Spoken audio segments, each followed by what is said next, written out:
My wife cheated on me with my best friend, then secretly drained our joint bank account of $250, $0 to fund their affair. Now she's suing me for our house and inheritance money I only found out about after we divorced. Hello everyone. Dear listeners, please share your thoughts in the comments section below. And don't forget to like, share, and subscribe. Now, let's begin the video.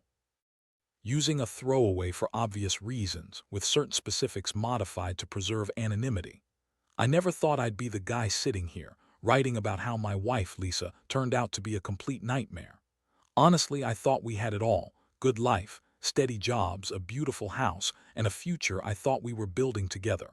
But then came the moment that shattered everything, the moment I realized Lisa had been lying to my face for years.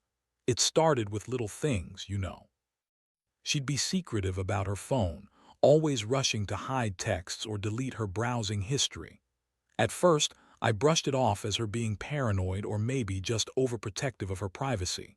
But then I noticed the little signs: late nights, weird calls, flirty texts that she'd deny even existed. She'd get defensive, call me paranoid or insecure, and accuse me of snooping. But I wasn't snooping. I was just paying attention, trying to catch her in a lie. What really made me suspicious was when I found her phone one night after she went to bed. I was just curious, honestly, and I looked through her messages out of boredom. That's when I saw it. A string of texts between her and my best friend, Mark.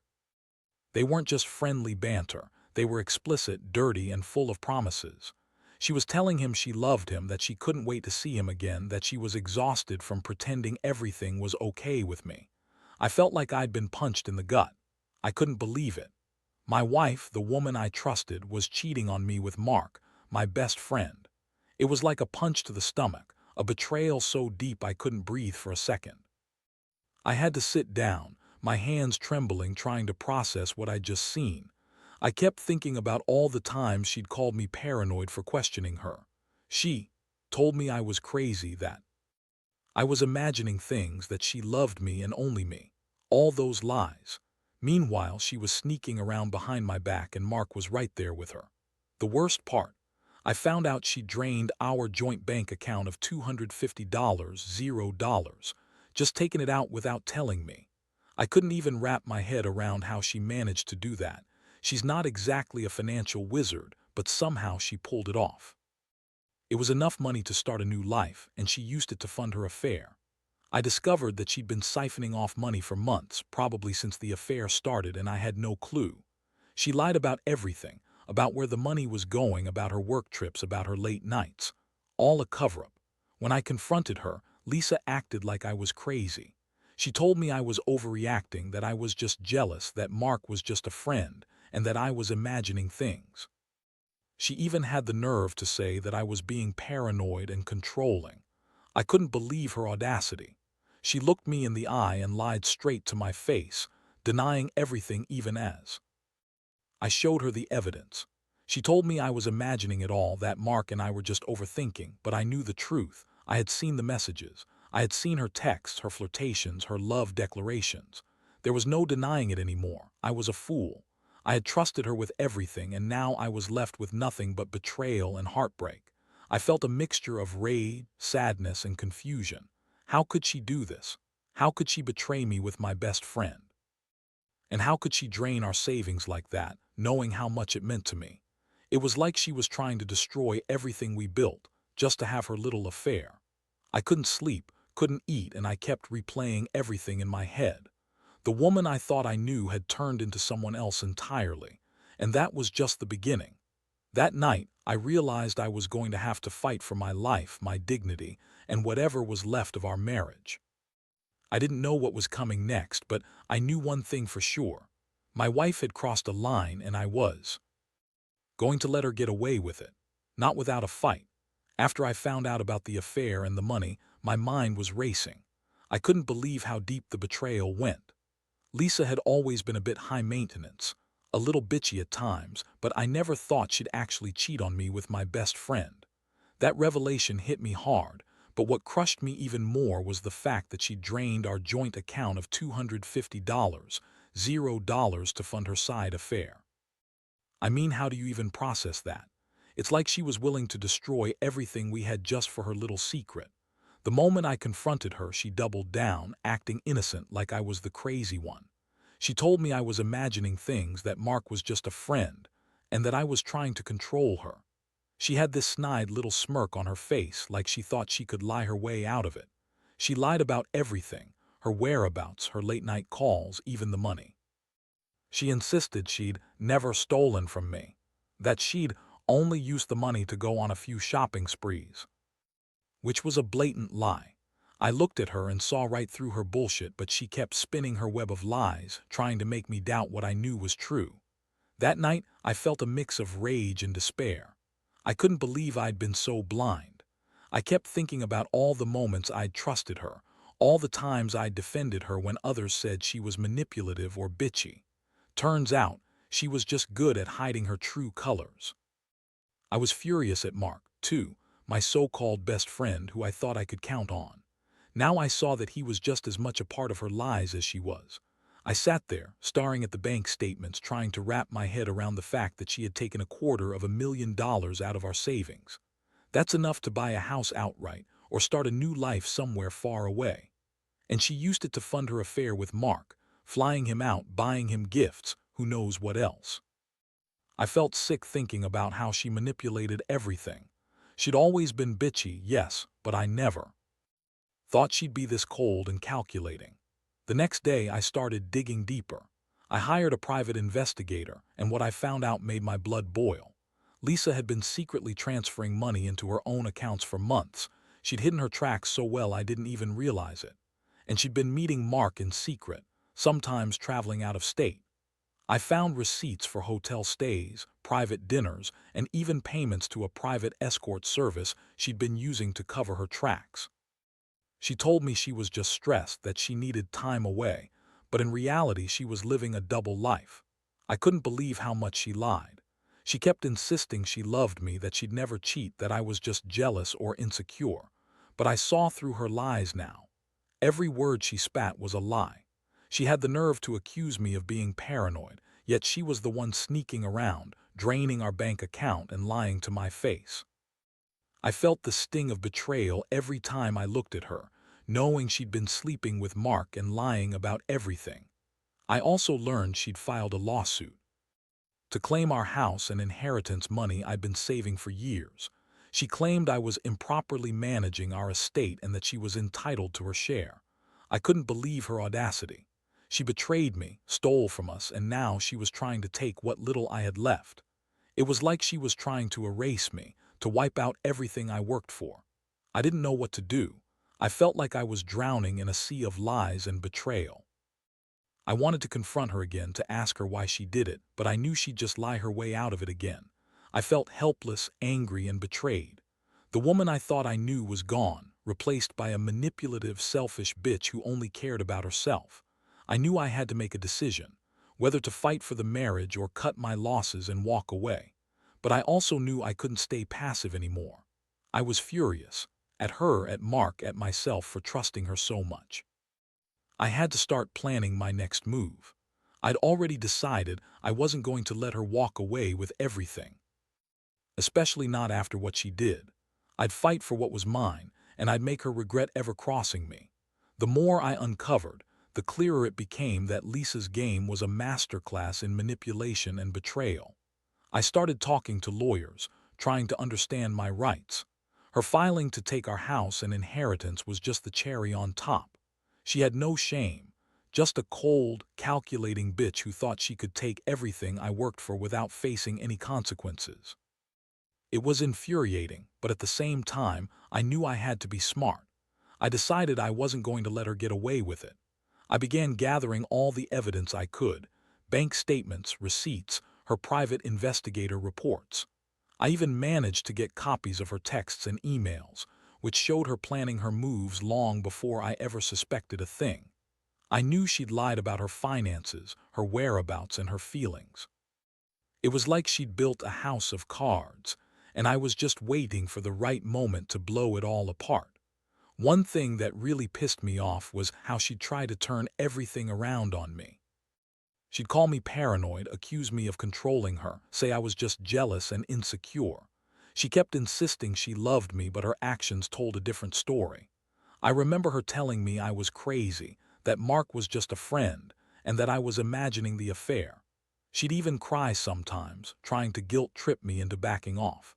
But I saw through her fake tears. I knew she was just trying to manipulate me into dropping the case. Meanwhile, she kept lying about her finances, claiming she only took a little money here and there. But I had proof she drained the account of $250, $0, money I didn't even know she had access to. She used it to fund her affair, pay Mark's bills, and even buy herself luxury things she never even mentioned.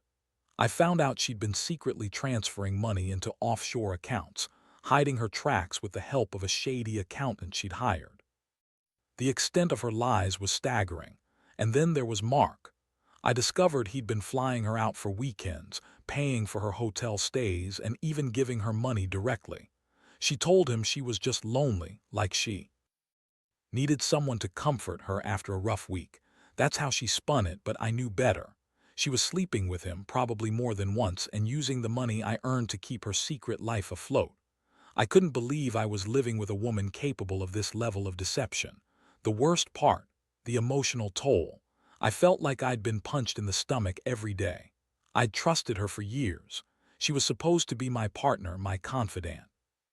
Instead, she turned out to be everything I despise: selfish, manipulative, greedy. Every time I looked at her, I saw the woman who lied to my face and stole from us. Every night, I'd lie awake, thinking about the betrayal, about how she'd been screwing my best friend and draining our savings. It made me question everything. I also started to realize that her threats and lies weren't going to stop. She was determined to fight me for the house and inheritance, claiming she deserved her fair share after all she'd done. She hired her own lawyer, and I could tell this was only the beginning of a long, ugly legal battle. I was ready for it, though. I was tired of being played for a fool. I knew I had to stand my ground. In the end, I made a decision. I wasn't going to let her ruin me. I was going to fight her in court, expose all her lies, and make sure she paid for what she did. I'd rebuild my life from the ashes, but I'd do it on my own terms. I wasn't going to be the victim anymore. I'd take back what was mine, and I'd make her regret ever messing with me. This whole experience has been a brutal lesson in trust and betrayal. If anything, it's taught me that sometimes the people you love the most can turn out to be the biggest snakes, and you have to be prepared to fight tooth and nail to protect yourself and what's rightfully yours. I'd tell anyone in a similar situation: trust your instincts, gather your evidence, and don't back down. Because if you do, she'll just keep taking everything you have. By the time I had all my evidence lined up, I knew I had to act fast. Lisa wasn't going to go down without a fight, and from what I could tell, she was already planning her next move. She had lawyers, fake tears, and a whole arsenal of manipulative tactics ready. I wasn't about to let her walk away with everything, especially not after she'd lied, cheated, and stolen from us. The first thing I did was file for an emergency court hearing to freeze her assets. I wanted to prevent her from transferring any more money or hiding anything further. I also demanded full disclosure of her financial accounts. She'd been so secretive about her money, I didn't trust her to play fair. When I sat across from her lawyer in court, I felt a mix of anger and determination. I knew I had the evidence, and I was ready to fight for what was rightfully mine. Lisa's reaction was classic. She played the victim perfectly, crying, acting helpless, claiming I was trying to ruin her. She insisted she was entitled to the house because she contributed to it, even though I knew she'd been secretly draining our account and sneaking around with Mark. She spun stories about how stress made her do things she regretted, how she needed support, and how she was just trying to protect her rights. But I saw through every word. I knew she was just trying to buy time, manipulate the system, and keep what she wanted. Meanwhile, I was digging into her financials even more. I hired a forensic accountant to trace the money she'd stolen. The report was shocking. She drained our account of $250, $0, over a period of months, funneling it into offshore accounts, luxury purchases, and her secret trips with Mark. She'd even paid for a private investigator to follow me, trying to catch me doing something wrong so she could use it against me. It was clear she was desperate to cover her tracks, but I had everything documented. The legal battle was brutal. She accused me of mismanaging the inheritance, trying to claim that I'd been irresponsible with our money. She even had her lawyer draft a ridiculous affidavit claiming I was an unfit guardian of our assets. I couldn't believe her audacity. After everything she'd done, she was still trying to spin it as my fault. The court saw through her bullshit, though. The evidence I presented was irrefutable. Her lies crumbled under the weight of the truth. It was during this time I also discovered she'd been trying to get the house declared her sole property. She claimed I'd been neglecting my duties, that I was abusive, and that I'd been secretly planning to kick her out. All lies. I knew she was just trying to justify her theft and her affair, but I had the proof that she'd been living a double life for months. I even found messages where she was telling Mark she wanted a fresh start, away from me, and that she was done pretending. That was the final nail in the coffin. The emotional toll was wearing me down, but I kept pushing through. Every day I felt like I was fighting a losing battle, but I refused to give in. I'd been blindsided, betrayed, and taken advantage of, but I had to stay strong for myself. I couldn't let her win. I realized that her bitchy, manipulative personality was a defense mechanism. She'd always been good at hiding her true nature, but now her lies were catching up with her. I started to think about what I really wanted: justice, closure, and a fresh start. I knew the legal battle would be long and exhausting, but I was prepared. I wasn't going to let her walk away with our house or our inheritance just because she lied and cheated her way to the top. I had to stand my ground, no matter how much she tried to manipulate or guilt me. In the end, I learned a lot about trust and betrayal. I learned that some people, especially those who act like they're the victim, are the biggest snakes. And I learned that you have to be relentless when fighting for what's rightfully yours. I won't lie, I'm still angry, still hurt, but I'm also determined. This isn't just about money or a house anymore. It's about standing up for myself and making sure the truth comes out, no matter how ugly it gets. The months that followed were a whirlwind of legal battles, sleepless nights, and a constant feeling that I was fighting against a system that was designed to favor the manipulative and dishonest. Lisa's lawyer kept trying to spin stories, claiming I was an unfit husband, that I'd been neglectful, even abusive, anything to distract from her own lies and theft. But I had all the evidence. Every bank statement, every message, every receipt. I wasn't about to let her get away with it. One day, I got a call from my lawyer telling me the judge had scheduled a hearing to decide on the house and the inheritance. I prepared my case meticulously, knowing that her lies would fall apart under scrutiny. I also had a private investigator's report confirming her affair and the money she drained. When I sat in that courtroom, I felt like I was walking into a battle I had to win. Lisa's lawyer tried to paint her as the victim. She was confused, under stress, and unfairly accused. She sat there, smirking, trying to look innocent, but I could see right through her act. When it was my turn to speak, I laid out everything: the affair, the drained account, her attempts to claim the house. I presented the evidence: the bank statements, the texts, the forensic accountant's report. I told the court how she'd lied, cheated, and manipulated her way into stealing $500,000 from us. The judge listened carefully, asking questions, reviewing the evidence.